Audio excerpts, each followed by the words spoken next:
Intimidate, escalate, fabricate, and retaliate is what they should write on the side of cop cars to replace protect and serve, because this is what's happening in America. Watch that man, Gino. Watch that man. Watch that man. Douglasville Police! Half a dozen police officers surround a Douglasville home in May 2025 in search of a wanted man. Daddy Watson, come to the front door with your hands up! I was holding my son, and my wife told me to not move. She said, "Don't move. You have a laser pointer on your chest." Inside, his wife and 2 children. Outside, officers with guns drawn and a canine ready to pounce. Stand up. You're going to get bit by a dog if you don't comply. You really thought that they were going to shoot? I did. I honestly did tell my wife I love you. If I don't see you again, I do love you. You come out or we come in! Daniel Walston followed the officer's orders. Calm down. All right, I'm good, I'm cool. In custody after a judge signed this arrest warrant, claiming Daniel threatened to shoot the police for being on his property. Which was a total lie. So they deploy all these resources. They get these men, this dog on the scene, all because cops fabricated a story. You're under arrest, you got a warrant for terrorist threats, all right? For threatening to kill the officers last night. In August, a Douglas County grand jury indicted him for terroristic threats, a felony that carries up to 5 years in prison. Daniel I never threatened any officers, dude. claimed it didn't happen. I know. But bro, I didn't threaten anybody, dude. Okay. And a Lenten News first investigation uncovered Daniel's arrest should never have happened. He did make a threat, but it had nothing to do with shooting or hurting the police. Hey, what's going on? You called? It all started the evening before officers swarmed Daniel's home. He and his wife got into a verbal argument on May 12, 2025. Daniel says they were drinking. Things were messy that night. Is that fair? Yeah, fair. Police were called because Daniel's wife saw his gun in the kitchen. Do you not understand that my babies are in there right now? I got 2 babies If you're in not there. gonna listen to me, we're gonna leave. She was later arrested for disorderly conduct. Please. Officers tried to speak with Daniel. He refused.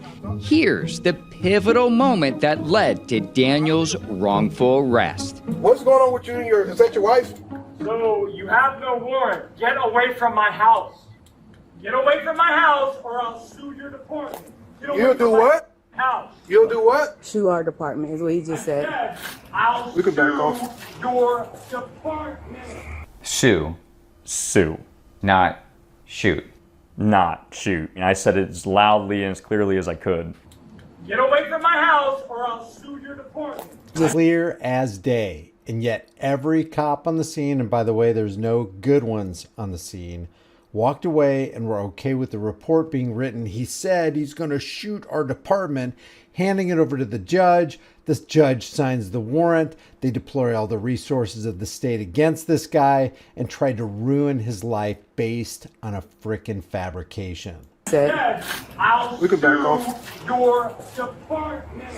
Why not just open the door and answer their questions? You have no warrant?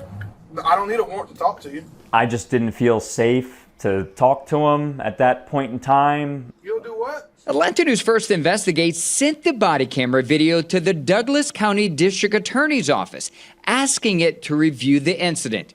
No. Less than a week later, it dismissed Daniel's case. So if there wasn't body cam, and if this news crew didn't pursue this and turn the evidence over to the district attorney, this guy's life would have been ruined. He would have been sitting in a cage to this day. Writing in an email, your information prompted us to review the matter more closely. The evidence did not support the charge. The judge who signed that warrant should be prosecuted to the fullest extent of the law. What was your reaction when you read that? Relief. Kind of like a boulder lifted off of my shoulders. Do you think this would have been resolved as quickly as it did unless we got involved? No, absolutely not. I am so grateful. You got that on video? Without you, I would be 100% still facing trial. It's okay. All these cops should be arrested and jailed. The prosecutor should be arrested and jailed.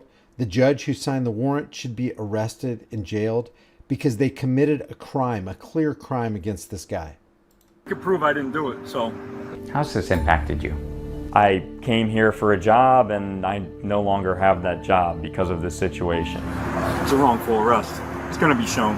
I'm not this guy that goes around threatening cops. I respect cops and I don't think that they deserve to get threatened, but I also... Oh, back the blue till it happens to you. I respect cops. There's nothing respectable about cops. Not one good cop arrived on the scene. Everybody was okay with the lie. Everybody. There's no justice here. don't think that they deserve to go stick people with charges that didn't happen. Here's another one where the brave boys in blue arrest a wheelchair-bound man. Is this a joke?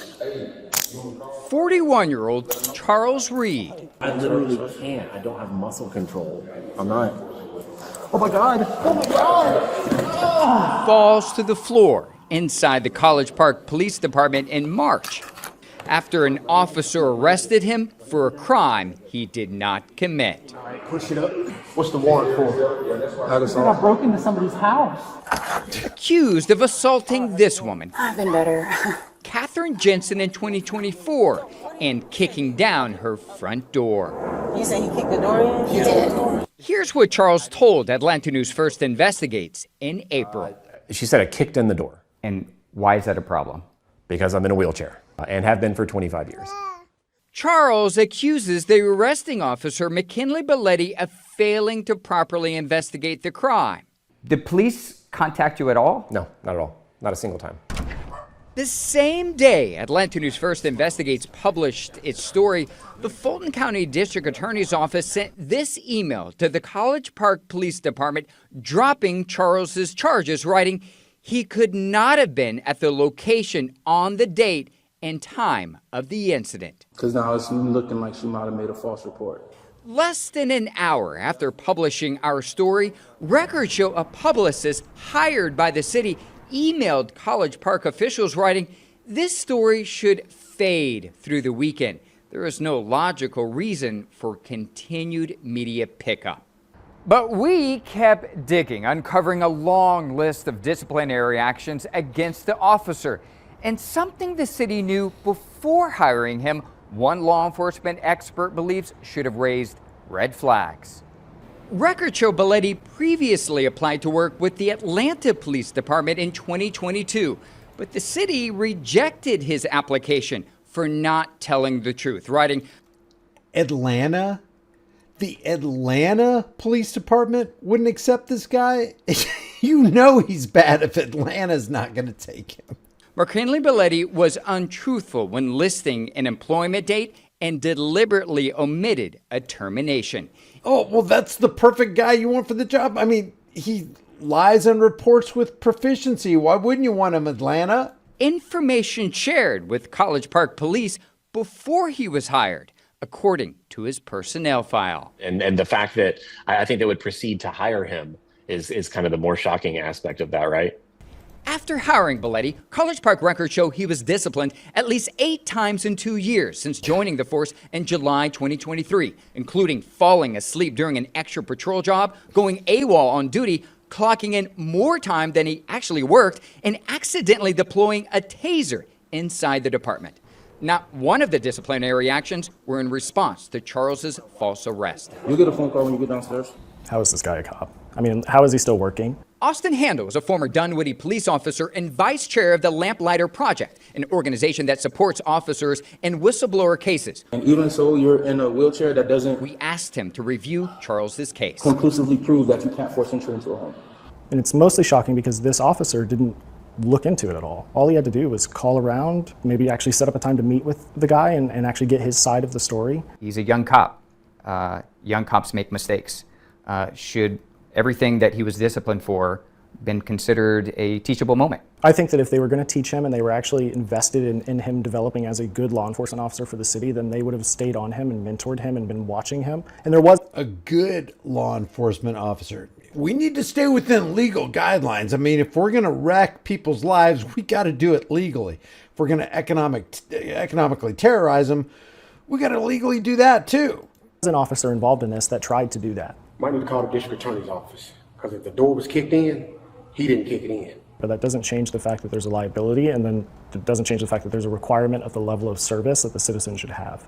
According to College Park Police, Belletti resigned in lieu of termination in August. Atlanta News First reached out to him for an interview. He declined. I'm pretty sure the jail has things that can accommodate you. Off the force after facing multiple disciplinary actions and destroying a man's trust in law enforcement. Has the city... Good, that's a positive. You mean this officer was out there destroying trust in America's law enforcement? Hey, we need more people like that. Has he ever apologized? No, haven't heard a single word from him. What would an apology mean to you? I think it would perhaps demonstrate like room for growth and improvement. The woman who falsely accused Charles of assaulting her, Katherine Jensen, has never been charged. We reached out to her, but she didn't respond. College Park Police also declined to sit down with us, but defends hiring Belletti. Its police chief telling us she did not identify anything during the hiring process that would have prevented the city from bringing Belletti on the force. Like it or not, this is not rare. This isn't an isolated case. This is today's American law enforcement. Leave your thoughts about this for the world and the global thought police in the comment section below. If you want to support this channel, like this video, share this video, subscribe to the channel, hit the bell notification icon. If you want to support the channel further, grab a shirt, become a channel member. I will see you in the next video.